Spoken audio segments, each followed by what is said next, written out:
Hey, how's it going? I'm going to be upfront with you and just tell you this video is going to get very weird. I swear to God, the topic is like 14 different things strung together in a way that I'm not sure if I'm saying something really profound or if I'm saying something so completely obvious that I'm going to get the obvious police called to my house. I'm going to tell you about my completely insane schizo theory about the underlying principle that holds society together, a theory that I think becomes kind of obvious in retrospect and which you could kind of use to achieve world domination if you really wanted to. How does that sound? Cool? Troubling? Vaguely implausible? Tell me about it. Anyway, let's go ahead and jump straight in.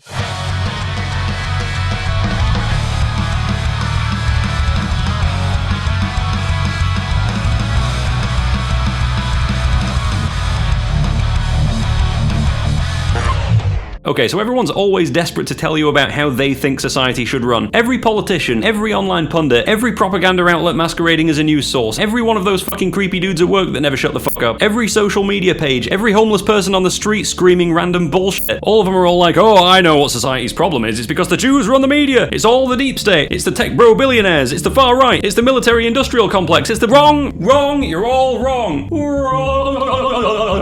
Okay, to begin, I need you to answer one simple question. What is society? What is society? What the fuck is it? Let me give you my answer. Society, human civilization in general, is a system. Okay, nice work, jackass, but that's not very specific, is it? The reason it seems unspecific is that no one seems to know what the fuck a system even is. So here's what a system is. A system is a collection of parts coordinated in such a way that achieve a goal. You build a system, it's made of things, you get an outcome. If it's a good system, the outcome is the same as the goal that you designed it with. If it's a shitty system, it gives you a different outcome, an outcome you didn't want. If you're trying to design a system, you can maybe make a diagram like this. You specify the requirement of the system, then you specify the broad strokes of how the system's going to work and all the little subsystems that it needs within it. Then you need to work out how those subsystems work and if there's subsystems inside of them. And then you go all the way down to designing every single subsystem within the entire system. Then you test all of those subsystems to see if they work. If they do, then you move up to the higher level systems to test those too. If they don't, you move back to designing that specific system and then go back around the things that would be affected by the redesign of that system to make sure they also work. And at the end, you have a system that does what it's actually meant to do. My problem with the way that people talk about society and politics isn't that the suggestions they're making aren't worth talking about. They totally are. My problem is that even when we're having seemingly very big conversations about how the economy should work or whether AI is going to take all of our jobs or whatever it is, in my opinion, we still have a massive tendency to leave out the most important factor in this entire discussion. The most important part of what this entire conversation should be, which is what the fuck is this entire system meant to be doing? What's the intended outcome for human civilization? What's the entire point of what we're doing? Now we can ask that question and it immediately gets messy because the intention is ultimately the thing that we want, but the thing we want apparently differs quite a lot, right? Not everyone claims to want the same thing. Does society functioning perfectly look like maximizing well-being? Does it look like maximizing freedom? Does it look like everyone being as close to God as possible? Like, what the fuck does it look like? Does it look like the world joining together in unity? Does it look like culturally distinct tribes? Does it look like technology getting better? Does it look like technology disappearing? People have different answers for this question. There's no wonder we disagree on what different parts this system should have if we can't even agree on what the system's meant to be doing. Like if two engineers were working together to collaboratively design the same machine, and one of them wants it to be a wind turbine and the other one wants it to be a nuclear power station, of course they're going to disagree on what features that machine should have. So in the context of society, I think this idea links to another idea called Maslow's hierarchy of needs. Basically, the idea is that there are very primal needs that people have, and those are things that are really not optional for humans to exist. We're talking things like breathable air, food, water, maybe shelter, basic human survival needs. But beyond those are more extended survival needs, connections with other human beings, food that's actually nutritious long term, the ability to find a mate so you can produce offspring and the species can survive. These are things that we kinda need, but they're more long term. And as you go up the hierarchy, you get things that are less imminently disastrous to not have, but we still want them. In fact, we actually want them more the higher up the hierarchy we go. They're no longer necessities, they're the things we actually fantasize about having. And I would kind of argue that the lower levels on the pyramid are only there to facilitate you getting to the higher levels of the pyramid. You don't want to breathe. You don't lie awake at night fantasizing about breathing. You breathe so that you can survive long enough so that you can eat. And you like eating. But you breathe and eat and drink and piss and shit and fart all so that you can make money. And you make money so that you can have status. And you have status so that you're attractive. And you're attractive so that you can have a mate. In some sense, the lower tiers serve the higher tiers. When you're taking a shit, you think you're just taking a shit to take a shit, but you're kind of taking a shit so that you can fulfill your deepest desires. Because Because if you don't take that shit, you'll fucking die before you can do that. That doesn't mean you have to feel indifferent about taking a shit. It could be a really good shit, but the ultimate goal of your life is not to take that shit, or any shit. All the shits that you take are so that you can make it through life long enough to get the thing that you want, the top of the value pyramid. Humans are almost just kind of acting in whatever way they feel optimizes their path towards the top of the value hierarchy. And the thing at the top of the value pyramid seems to be what people want to optimize society for. Which makes sense, right? Why would you optimize it for something that you don't think is the best thing that can possibly happen? Or I guess you could say people want to optimize society to make the path through the hierarchy of needs to the top of it as seamless as possible. Either way though, you end up basically saying that society is about the thing at the top of the pyramid. You believe in things and advocate for things that align with your pyramid, your perceived value of needs as it relates to all of humanity, right? Your value hierarchy. Sorry to interrupt, this is just a quick message to say, statistically speaking, you're probably not subscribed, so I'll make you a deal. Press the subscribe button and I won't come over to your house and do this. Your politics bore me.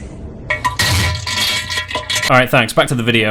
Okay, so society is a system. The intended outcome of the system is whatever we have at the top of the value hierarchy. So the next question is, what determines what we put at the top of the value hierarchy? I would say this is our philosophy. Now, there's lots of different types of philosophies. You can have your philosophy on relationships or your philosophy on business. There's philosophies like Stoicism or whatever that can try and help you have a better life or more success if you presuppose certain other variables about your existence. You know, if you presuppose the end goal is having a great relationship, or if you presuppose that the end goal is having a lot of money, or if you presuppose that the answer is contentment with life, or whatever it is. But if we want to know what is at the top of the value hierarchy, I argue that we can't really presuppose anything. What we need is a type of philosophy that encloses everything else about reality. This is what I would refer to as existential philosophy. The kinds of philosophy that talk about what the fuck even is reality, what are we doing inside of it, and by extension, what the hell are we meant to be doing? Is there even something we're meant to be doing? If not, we can still have pretty hard goals even if we only define them subjectively with relation to the entirety of reality, and we can still establish what that is and then systematize that. And if there is an absolute answer, then there's some objective truth that we ought to be pursuing. These kinds of existential philosophies are what people in practice do actually use to determine what's at the top of their value hierarchy. Your existential model is basically your model of how you think metaphysics works. Metaphysics being the thing that underlies physics and biology and chemistry and neurology and mathematics and everything else that happens in the world. It's the reason why the Big Bang happened. It's the reason why atoms exist. It's the reason why 1 + 1 = 2. And this is true whether you're religious or secular. You can think that the Big Bang happened because a creator made it happen, or you can think the Big Bang happened because of some natural process. You can think the laws of physics are perfectly balanced for human existence because there are an infinite number of universes and we just happen to be in this one. You can think that the laws of physics are balanced because we're inside a simulation right now. You can think the laws of physics are balanced because the God that created the universe loves us and made it balanced for us. So your model of metaphysics determines your value hierarchy, and your value hierarchy determines what you want society to look like. For example, you might be religious. If you are, your metaphysical model might be that God created humanity and therefore loves all of humanity, and you want the policy of the nation that you live in to be very altruistic towards all of your geopolitical neighbors. Or alternatively, your metaphysics might be that God has some chosen people or some promised land, and that aggression against neighbors is totally justified to achieve whatever ends need achieving. Oh geez, who could that possibly refer to, you might be thinking, but to be honest, it might actually be easy to list the ones it doesn't refer to. Then again, if you're secular, your metaphysics might be that consciousness exists, and therefore the well-being of those conscious entities is the real thing that matters, and therefore we should try and come up with a system that raises everyone's well-being as high as possible, and then we should aggressively spread that system to all the nations of the planet, which is basically the utopian vision that the communists of the USSR had in mind. But you take out well-being and replace it with freedom, and you end up being something closer to a neoliberal or a neoconservative. Also, if you just look at the cogs within the system itself, you could think, well, communism doesn't work, it always fucks up and explodes, it always ends up being a dictatorship and then it always collapses, and the economy is basically a cardboard cutout of an economy. Instead, you could think free markets are the closest approximation to some kind of universal system that's good for everybody. That's also one of the routes to get something kind of similar. Anyway, you can see that oftentimes we're not just disagreeing on what the cogs inside of the system should be doing, we're disagreeing on the purpose of the entire system, a lot of the time. And these metaphysical disagreements can have ramifications in ways that seem a lot more specific than these big overarching views that I've just been talking about. Two people who are both secular can have differing opinions on whether animals other than humans are conscious or not, whether fetuses at certain numbers of weeks of development are conscious or not, even, as I've talked about before, whether physical reality really exists in a physical, literal sense. We can disagree about whether there are multiverses or not. We can disagree about whether the universe is eternal or whether it has a beginning and an end. All of these things do actually affect how people perceive our position on this planet. Are we special? Are we not special? Should we exploit exploit the resources of the planet and not care about anything other than us? Or are we custodians that should look after this planet at the expense of ourselves, at the expense of our own economies, at the expense of surrendering geopolitical dominance to another world power that isn't going to do what we're doing? You see what I mean? The result of your metaphysical outlook on how reality works totally determines what you think human society should actually look like. This is why people don't agree on fucking anything ever. How human society in practice actually works largely rests on what our metaphysics looks like. And what makes this even harder is there isn't really an obvious answer, even though everyone thinks that the answer they already have is the obvious one. You can pick almost any religion, and chances are its holy scripture will have a bunch of contradictions in it, or a bunch of things that are factually inaccurate. It will make claims which, from a rational 21st century perspective, seem laughably Bronze Age, unless you are already invested in it being true. You can also pick up any scientific publication and highlight the fact that while they can measure the universe as it exists, they cannot say why it exists, nor even that it exists external of consciousness, or even that other people exist external of consciousness. All I'm saying is that if you have one metaphysical paradigm already and you're looking at another metaphysical paradigm, it's always easy to find some big fault with the other paradigm to justify you not changing your paradigm, your metaphysical model. You get to pat yourself on the back for having the right metaphysical paradigm, and in doing so you get to not seriously consider the fact that you may have the wrong metaphysical paradigm. And people tend to think, particularly in my experience, secular, scientifically minded types of people tend to think that the model they have of how they think metaphysics works is just the default one. It's just the obviously neutral, correct one, which is just self-evident given the reality that they live in. But there actually isn't a default. You can't do empiricism at questions like this. It's fundamentally not going to get you any closer to an answer, presuming that we're talking about like physics experiments and stuff like that. That's just not going to actually help on a very fundamental level, because physics is within the answer. If there is some type of inquiry that we can do to determine what we use physics for, what technology we build with our knowledge, whatever kind of inquiry that is, it won't be doing more and more elaborate physics experiments. That mentality is just an incorrect categorization. Trying to solve epistemic philosophy by doing physics experiments is like trying to put a bigger object inside of a smaller object. I argue that's a categorical error. It just doesn't work. And on close enough analysis, you really can't assume anything about how reality works. Every single model has some kind of circular logic in it, some weird self-referential bullshit or some infinite regression, something that just falls apart when you really start to think about it. And some of that's unavoidable. It's probably impossible to make a metaphysical model that doesn't contain any internal contradictions or self-references. Kind of like if you look at a dictionary and try to find the definition of a word and then try to find the definition of all the words in that definition and keep doing that, eventually you just go around in a big circle and end up back at the word that you originally started at. But, and here's where the plan for world domination comes in, could you make a new model that is, in and of itself, optimal? Even if every single model on some fundamental level ends up being false or partial in some way or another, could you still make one which is as true as it's possible for a model to be? Maybe even one that fundamentally acknowledges its own partialness but still optimizes around it. That is ultimately what I'm asking. Could it be optimal in terms of minimizing its own self-contradictions? Optimal in terms of not containing any factual inaccuracies regarding what we can empirically observe in the physical world? Optimal in terms of minimizing the amount of existence that will never be understood? And optimal in terms of humans actually wanting it? Its logos, ethos, and pathos being more appealing than any previously existing solution. Hypothetically, if you could basically convert the entire planet, kind of like the Tau from 40k, except hopefully with less mind control. The idea would be to actually be more convincing than every other solution, as well as being truer. I mean, being truer is part of what makes something persuasive, but obviously it's not the full story. You need its logos, ethos, and pathos to all be superior to any other options for it to be universally appealing. The logos, so like the logic, would be stronger. It would make more sense. The ethos would be stronger. It could be vouched for not just by spiritual leaders, but also by scientific ones. And the pathos could be stronger, because if it's completer and makes more logical sense than any other metaphysical model, it also provides a clearer path, better rationale, and more persuasive argument as to what doing the right thing is and how to do it. It also wouldn't be fighting science and technology, so it would be very well equipped to do whatever the things are that it argues are best for us to do. But this is all very hypothetical, and there's lots of question marks around what this would actually look like. Would this be a book, like some weird combination of a Bible, a philosophical treatise, and a political manifesto? Would it be a literal explanation of what the metaphysics of reality are? Or would it be like mythologized? Would you represent concepts with characters and landscapes and mythical events? Stories do tend to resonate strongly with people and get carried through society for a long period of time, but also the true meaning might be lost over time, and also that entire approach might be wrong depending on what humanity does in the future. Maybe we all become cybernetic or virtual organisms 10,000 years from now, and if we want this to persist forever, it's got to have an insane amount of future-proofing built into the structure of it. So how do we balance it being appealing to humans versus being appealing to conscious entities in general? And also continue to do so, not just here and now, but now and forever. The longer you think about this, the weirder it gets, because you could argue that kind of like mathematics, rather than this being an invention, it would kind of be more like something we're discovering. Because if it needs to be true, the truth just is whatever the truth is, right? Ultimately, metaphysics works however metaphysics works. If we did this perfectly, we'd kind of be designing how we're communicating it, but also it's kind of an optimization problem. We're just starting with an idea and then shaving bits off until the natural surface of whatever this thing is gets revealed to us. It ends up being whatever it has to be. I mean, if you think about it, this in and of itself is a system, which is kind of funny to think about. Anyway, if this is ultimately something that we'd be discovering, it would be monumentally important information that we'd want to preserve basically forever, to the extent that, like, if human beings go extinct, but aliens find the Earth in the future, we'd want to preserve this so that they can find it. That's how important this would be. Which raises the questions about how you would go about doing that, and just how you'd go about communicating it in general. If this is a document, could the average bumblefuck read it and understand the basic gist of what it's telling them to do, but could, like, an intellectual read it and understand not just what it's asking you to do, but also the full complexity of why it's asking you to do it? Can it do both of those things simultaneously? Like, is the solution to Da Vinci Code a bunch of extra layers of information into it that you don't immediately notice, so it doesn't overwhelm the average person that's just trying to extract the immediate crucial information from it? What material do you even write this on? What language do you even write it in? One which everyone can understand? Which fucking language is that? Do you create a language that's optimally easy for people to understand and then put a dictionary of that language at the front of the rest of the treatise so that anyone at any time in history can read the whole thing? Is that part of it? I don't know. Do you even use language? Do you use diagrams and pictures? Do you add deeper layers of meaning with symbolism and metaphors? Or do you explicitly avoid that to ensure that no one ever misunderstands a single word that's on the page? But if you avoid doing that, does it end up being a really boring document that no one ever cares about? Do you create a plain language version, a metaphorical narrative version, a version written solely in logical notation, and a version illustrating everything in diagrams, and have all of them explaining exactly the same thing in parallel with each other, Rosetta Stone style, so that it's very clear that all of them are meant to be saying exactly the same thing on different levels of analysis? How do you actually do this? I regard this as an open question because I've tried to start writing at least my inept draft version of it, just to see how difficult something like this might be, based on the metaphysics which I think is correct, which I'm not even happy that I've fully fleshed out yet, so I'm fully aware that I'm physically incapable of completing this right now, even if I tried, and even within that scope, I've fucked it up every single time. I've been trying to figure out how to do this for like 10 years, and it's probably going to be at least another 10 before I'm even vaguely satisfied with one particular approach to it. Also, crucially, as I study this kind of stuff more, my understanding of things gets more and more refined, which does very meaningfully affect what I put into it. So really, the figuring out has to come first and the writing has to come afterwards. I mean, that's kind of obvious, right? But also, trying to write it down does help me notice the holes that currently exist in what I think. So I think it's a good exercise to do, even though ultimately I've just created and deleted about 50 documents and I essentially have nothing physical to show for it whatsoever.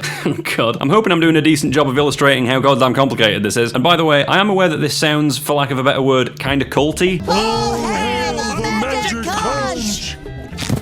That is not lost on me. If you said to me, without context, a guy on the internet is trying to write a manifesto telling people what the ultimate nature of reality is, and openly admits that doing so is going to change people's behavior in meaningful ways, I'd be like, yeah, that's a cult. That sounds like turbo-Mormonism or some shit. Creating a cult is not what I'm trying to do, although bear in mind that if I was a cult leader, that is what I would be saying to you. So I don't know, there's not really anything I can do about it if that's the impression that you have. Just use your own judgment. I'm hoping the fact that I'm calling this out explicitly goes some way to dispelling that vibe, mixed with the fact that traditionally cult leaders are very charismatic people, and I have about the same level of charisma as a slice of wet cheese. Anyway, basically the TLDR on all of this is that metaphysics define our ideals, and some kind of solved, or at least optimally formed, metaphysical model will therefore solve essentially what we ought to do with human civilization. It'll heavily suggest the values that we ought to have, and then all of human civilization can be a process of collaboratively optimizing for that, rather than fighting over what it even is in the first place. Although the requirement of essentially solving all of metaphysics, I mean, we basically need a solution to philosophy. That's not exactly an easy thing to come by, but theoretically, it could allow us to produce some objective blueprint for human civilization. And even if this idea is wrong in some way, shape, or form, as I'm sure plenty of people are going to point out, it's still pretty cool to think about. Thanks for listening. Don't forget to visit me in the asylum. And thanks as always to my elite level supporters. Thunderbolt 22A10, who was first summoned during a game of Yu-Gi-Oh! Nomad Greg, whose hearing is upside down. Andrew Maul, who just has one big chromosome. John Bejarano, who destroys cities for fun. JDK, who can transform into into a giant gorilla, Mutantous Doom, who has a black hole in his garage, Stormester Ritter, who has 6 fingers on each butt cheek, Nikita Lurie, who once called me names until I started bleeding, Aaron Rowe, who's possessed by the ghost of Carl Sagan, Bonk Chunk, who consumes 100,000 calories a day, that one boy whose favourite colour is imperceptible to normal human eyes, and thanks to all my other supporters too. Don't forget to join the Patreon or the channel membership if you want to be featured in my video credits or chat on Discord, and as always, I'll catch you in the next one. Over and out.